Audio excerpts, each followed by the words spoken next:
Bismillahirrahmanirrahim. Assalamualaikum warahmatullahi wabarakatuh. Halo teman-temanku semua, kembali lagi dengan saya Darlis. Dan pada pertemuan kali ini saya dibantu teman saya Hadi Syaputra, Resdi Amira Zaliana, Meliawati dan Nadila Witriani. Dan pada pertemuan kali ini kami akan membahas kurikulum. Tahukah kalian, kurikulum itu merupakan perangkat mata pelajaran dan program pendidikan yang diberikan oleh suatu lembaga penyelenggara pendidikan yang berisi rancangan pembelajaran yang akan diberikan kepada peserta pelajaran dalam suatu periode jenjang pendidikan. Namun, apa sih pengertian dan fungsi dari kurikulum itu? Dan pada kali ini akan dijelaskan oleh Hadi Syaputra. A. Pengertian kurikulum. 1. Pengertian kurikulum secara etimologis. Secara etimologis, istilah kurikulum yang dalam bahasa Inggris ditulis curriculum berasal dari bahasa Yunani, yaitu kurir yang berarti pelari dan kurer yang berarti tempat berpacu. Pengertian tersebut kemudian diadaptasikan ke dalam dunia pendidikan dan diartikan sebagai sejumlah mata pelajaran yang harus ditempuh oleh seorang siswa dari awal hingga akhir program demi memperoleh ijazah. Kurikulum dalam Undang-Undang Nomor 20 Tahun 2003 di bagian Bab 1 Pasal 1 Ayat 19 adalah seperangkat rencana dan pengaturan mengenai tujuan, isi, dan bahan pelajaran serta cara yang digunakan sebagai pedoman penyelenggaraan kegiatan pembelajaran untuk mencapai tujuan pendidikan tertentu.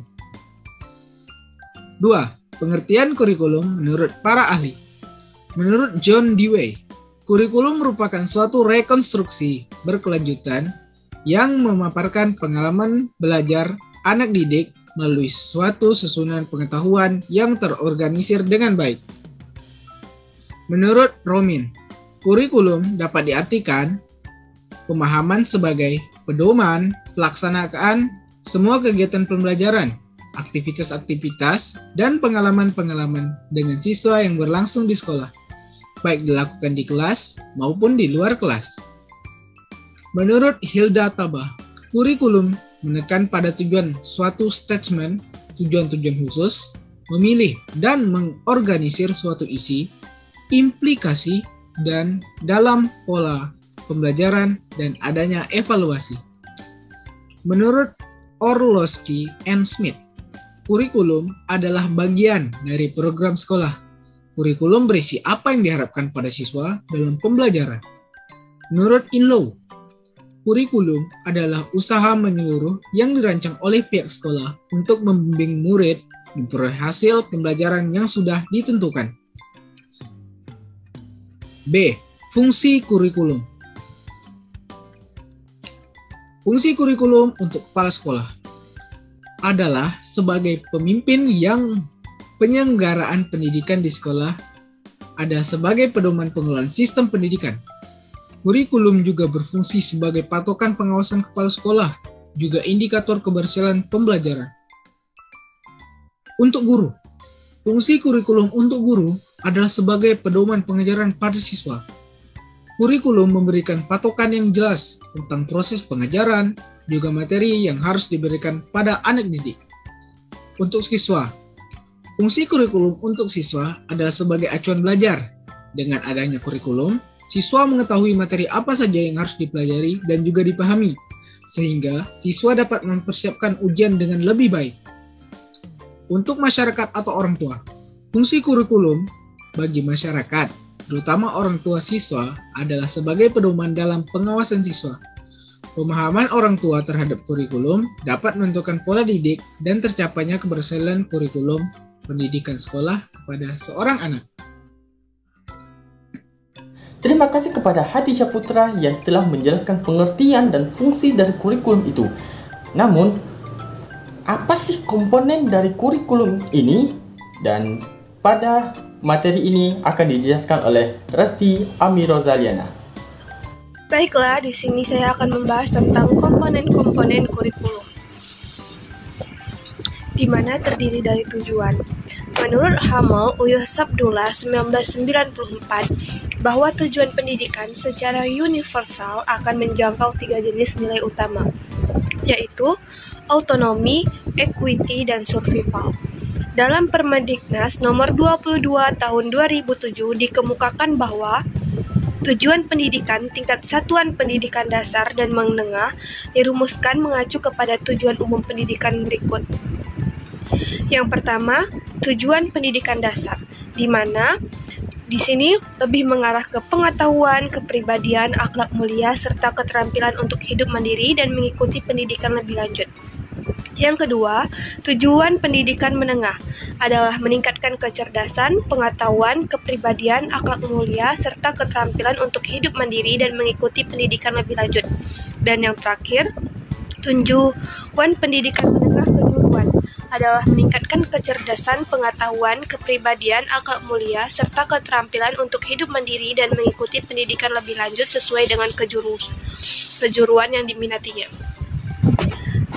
Dan di sini terdiri dari materi pembelajaran yang disusun secara logis dan sistematis dalam bentuk teori, konsep, generalisasi, prinsip, prosedur, fakta, istilah, contoh atau ilustrasi, definisi, dan terakhir preposisi.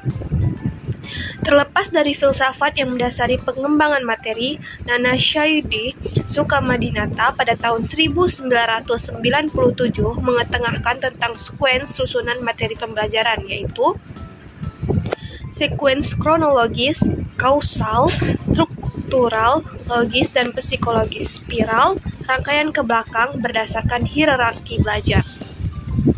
Strategi pembelajaran. Filsafat dan teori pendidikan yang melandasi pengembangan kurikulum terdapat perbedaan dalam menentukan tujuan dan materi pembelajaran. Hal ini tentunya memiliki konsekuensi pula terhadap penentuan strategi pembelajaran yang hendaknya dikembangkan. Metode dan teknik pembelajaran yang digunakan pada umumnya bersifat penyajian atau ekspositorik secara massal, seperti ceramah atau seminar. Selain itu, pembelajaran cenderung lebih bersifat tekstual. Strategi pembelajaran yang berorientasi pada guru tersebut mendapat reaksi dari kalangan progresivisme. Menurut kalangan tersebut, yang seharusnya aktif dalam suatu proses pembelajaran adalah peserta didik itu sendiri, karena peserta didik secara aktif menentukan materi dan tujuan belajarnya sesuai dengan minat dan kebutuhannya. Seperti halnya pembelajaran moduler, observasi, simulasi, atau role. D. Organisasi kurikulum. Beragamnya pandangan yang mendasari pengembangan kurikulum memunculkan terjadinya keragaman dalam mengorganisasikan kurikulum. Setidaknya terdapat 6 ragam pengorganisasian kurikulum, yaitu mata pelajaran terpisah, mata pelajaran berkorelasi, bidang studi, program yang berpusat pada anak, inti masalah, dan eklektik program. Berkenaan dengan kurikulum tingkat satuan pendidikan, tampaknya lebih cenderung menggunakan pengorganisasian yang bersifat elektif yang terbagi ke dalam 5 kelompok mata pelajaran, yaitu agama dan akhlak mulia, kewarganegaraan dan kepribadian, ilmu pengetahuan dan teknologi, estetika, dan yang terakhir jasmani, olahraga, dan kesehatan. E. Evaluasi kurikulum. Evaluasi merupakan salah satu komponen kurikulum. Dalam pengertian terbatas, evaluasi kurikulum dimaksud untuk memeriksa tingkat ketercapaian tujuan-tujuan pendidikan yang ingin diwujudkan melalui kurikulum yang bersangkutan.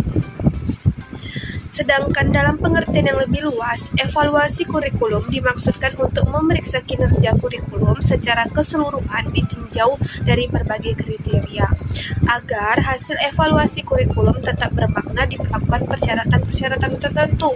Dengan mengutip pemikiran Doll, dikemukakan syarat-syarat evaluasi kurikulum, yaitu upward lead G, presence of value and valuing orientation, two goals, comprehensiveness, continuity, diagnostic work, and validity and integration. Terima kasih kepada Resti Amirozaliana yang telah menjelaskan komponen-komponen dari kurikulum itu. Namun, bagaimanakah dengan kurikulum itu? Pastinya, setiap kurikulum ada saja perubahan, dan perubahan ini tidak akan mungkin tanpa adanya perencanaan. Bagaimana dengan perencanaan kurikulum ini, dan pada materi ini akan dijelaskan oleh Meliawati. Baiklah, saya Meliawati akan menjelaskan mengenai materi yang kedua, perencanaan kurikulum. A. Pengertian perencanaan kurikulum. Perencanaan adalah hal yang sangat esensial karena dalam kenyataannya, perencanaan memegang peranan lebih bila dibanding dengan fungsi-fungsi manajemen yang lainnya, yaitu pengorganisasian, pengarahan, dan pengawasan, di mana fungsi-fungsi manajemen tersebut sebenarnya hanya merupakan pelaksanaan dari hasil sebuah perencanaan. Kurikulum menurut para ahli mempunyai makna yang berbeda-beda. Lazimnya, rencana yang disusun untuk melancarkan kegiatan yang hendak dicapai, baik dalam lingkungan formal maupun non-formal, di dalam Undang-Undang Nomor 20 Tahun 2003 tentang Sistem Pendidikan Nasional, kurikulum adalah seperangkat rencana dan pengaturan mengenai isi dan bahan pelajaran serta cara yang digunakan sebagai pedoman penyelenggaraan kegiatan pembelajaran untuk mencapai tujuan pendidikan tertentu. Menurut Romine dalam Umar Hamalik bahwa kurikulum mencakup semua temu pembelajaran, aktivitas, dan pengalaman yang diikuti oleh anak didik dengan arahan dari sekolah, baik di dalam maupun di luar kelas. Dari pengertian perencanaan dan kurikulum di atas, bahwa perencanaan kurikulum menurut Umar Hamalik yakni suatu proses ketika peserta dalam banyak tingkatan membuat keputusan tentang tujuan belajar, cara mencapai tujuan tersebut melalui situasi mengajar, belajar, serta penelaahan keefektifan dan kebermaknaan metode tersebut, berhubungan dan tidak mengarah tujuan yang diharapkan. Tujuan perencanaan kurikulum dikembangkan dalam bentuk kerangka, teori, dan penelitian terhadap kekuatan sosial, pengembangan masyarakat, kebutuhan, dan gaya belajar siswa. Beberapa keputusan harus dibuat ketika merencanakan kurikulum dan keputusan tersebut harus mengarah pada spesifikasi berdasarkan kriteria. Yang kedua, hal-hal yang perlu diperhatikan dalam proses perencanaan kurikulum adalah siapa yang bertanggung jawab dalam perencanaan kurikulum dan bagaimana perencanaan kurikulum itu direncanakan secara profesional. Pada pendekatan yang bersifat administratif approach, kurikulum direncanakan oleh pihak atasan kemudian diturunkan kepada instansi-instansi bawahan sampai kepada guru-guru. Jadi, from the top down, dari atas ke bawah atas inisiatif administrator. Dalam kondisi ini, guru-guru tidak dilibatkan. Mereka lebih bersifat pasif, yaitu sebagai penerima dan pelaksana di lapangan. Sebaliknya, pada pendekatan yang bersifat grassroots approach, yaitu yang dimulai dari bawah, yakni dari pihak guru-guru atau sekolah-sekolah secara individual dengan harapan bisa meluas ke sekolah-sekolah lain. Kepala sekolah serta guru-guru dapat merencanakan kurikulum atau perubahan kurikulum karena melihat kekurangan dalam kurikulum yang berlaku. B. Karakteristik perencanaan kurikulum. Aspek-aspek yang menjadi karakteristik perencanaan kurikulum tersebut sebagai berikut. 1. Perencanaan kurikulum harus berdasarkan konsep yang jelas tentang berbagai hal yang menjadikan kehidupan lebih baik, karakteristik masyarakat sekarang dan masa depan, serta kebutuhan dasar manusia.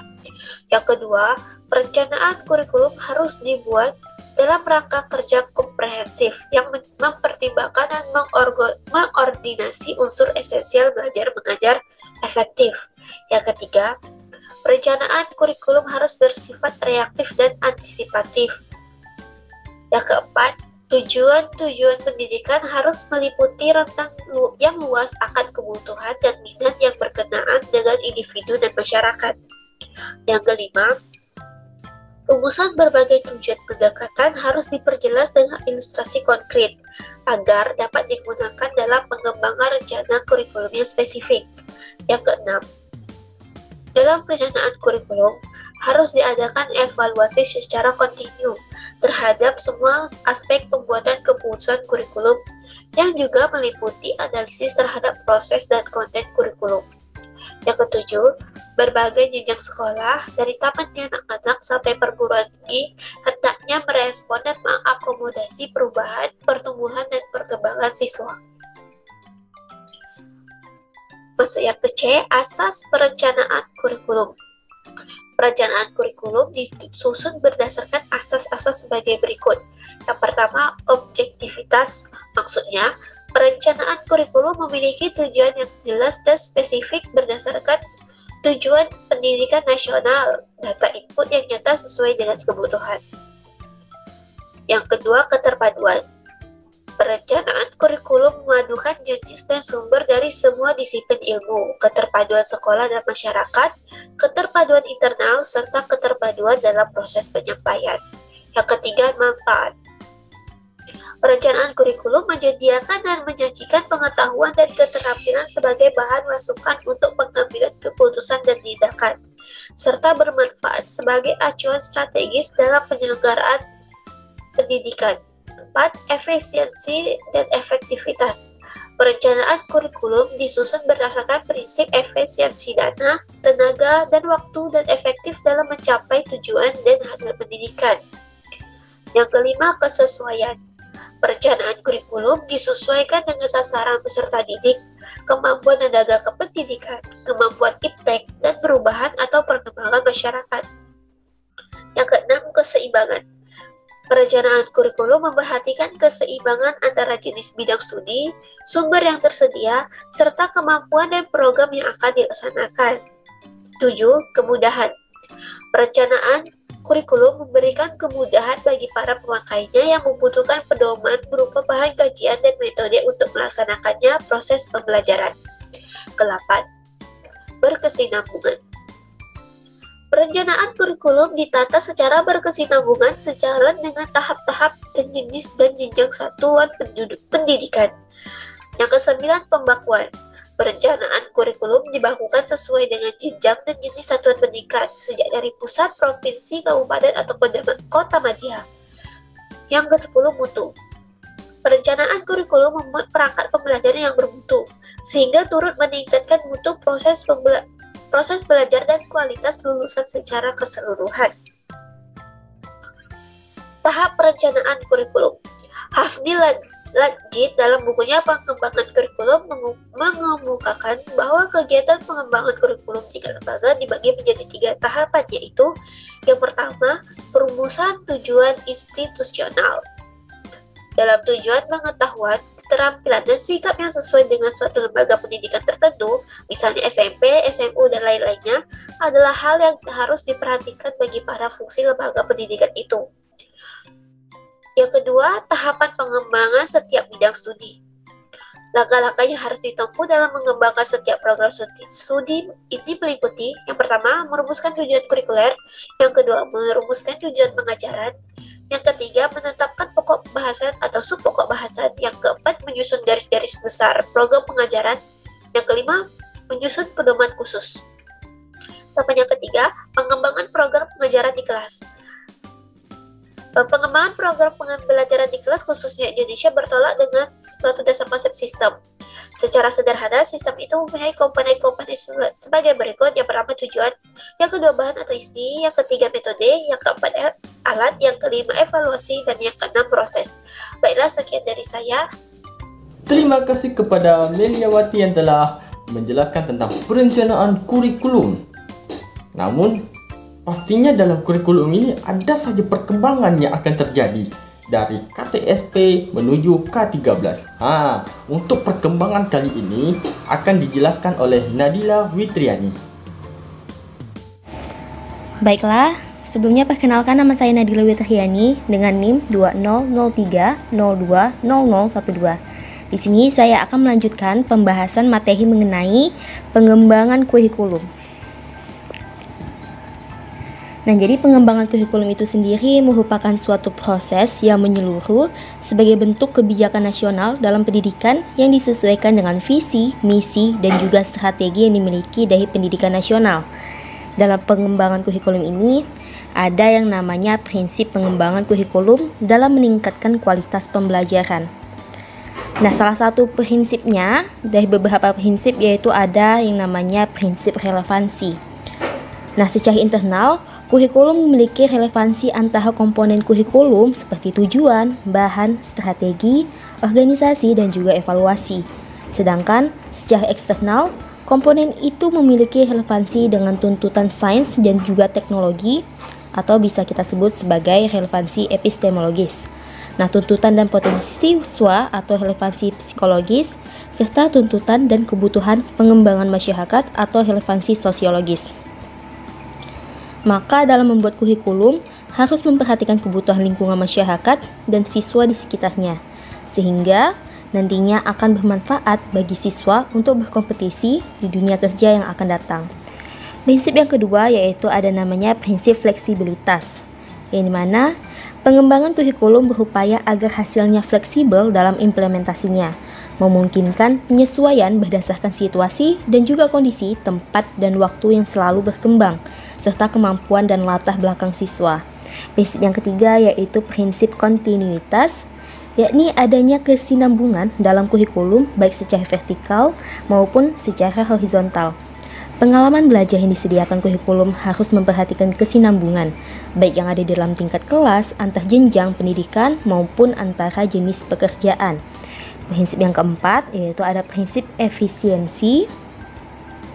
Nah, efisiensi ini merupakan salah satu prinsip yang perlu diperhatikan dalam mengembangkan kurikulum, sehingga apa yang telah direncanakan sesuai dengan tujuan yang ingin dicapai. Prinsip yang kelima ada namanya prinsip efektivitas. Nah, dalam prinsip ini ada dua aspek yang perlu diperhatikan, yaitu efektivitas mengajar guru dan efektivitas belajar siswa. Dalam aspek mengajar guru, biasanya menggunakan bahan ajar atau program. Namun jika masih kurang efektif, maka akan menjadi bahan dalam mengembangkan kurikulum di masa depan, yaitu dengan mengadakan pelatihan, workshop, dan lain-lain. Sedangkan pada aspek efektivitas belajar siswa, perlu dikembangkan kurikulum yang terkait dengan metodologi pembelajaran sehingga apa yang sudah direncanakan dapat tercapai dengan metode yang relevan dan materi atau materi pembelajaran. Nah, selanjutnya kita masuk kepada pendekatan prosedur pengembangan kurikulum. Dilihat dari dua cakupan pengembangannya, ada dua pendekatan yang dapat diterapkan dalam pengembangan kurikulum ini. Yang pertama itu ada namanya pendekatan top-down. Nah, pendekatan top-down ini bisa juga disebut sebagai pendekatan administratif, muncul atas inisiatif para pejabat pendidikan atau para administrator. Pendekatan ini banyak dipakai di negara-negara yang memiliki sistem pendidikan sentralisasi. Dilihat dari cakupan pengembangannya, pengembangan top-down ini bisa dilakukan baik untuk menyusun kurikulum yang benar-benar baru atau kurikulum construction, ataupun untuk penyempurnaan kurikulum yang sudah ada atau kurikulum improvement. Yang kedua itu ada namanya pendekatan grassroots. Nah, pada pendekatan ini, inisiatif pengembangan kurikulum dimulai dari lapangan atau dari guru-guru sebagai implementatornya. Kemudian, menyebar pada lingkungan yang lebih luas, sehingga pendekatan ini dinamakan juga pengembangan kurikulum dari bawah ke atas. Pendekatan ini lebih banyak digunakan dalam penyempurnaan kurikulum, walaupun dalam skala yang terbatas, mungkin juga digunakan dalam pengembangan kurikulum atau kurikulum construction. Selanjutnya, dalam pendekatan prosedur pengembangan kurikulum ini, ada yang namanya menurut Zainal Arifin 2011. Dilihat dari aspek perencanaannya, ada beberapa pendekatan dalam pengembangan kurikulum, yaitu yang pertama, ada pendekatan kompetensi atau competency approach. Kompetensi adalah jalinan terpadu yang unik antara pengetahuan, keterampilan, sikap, dan nilai-nilai yang direfleksikan dalam pola berpikir dan pola bertindak.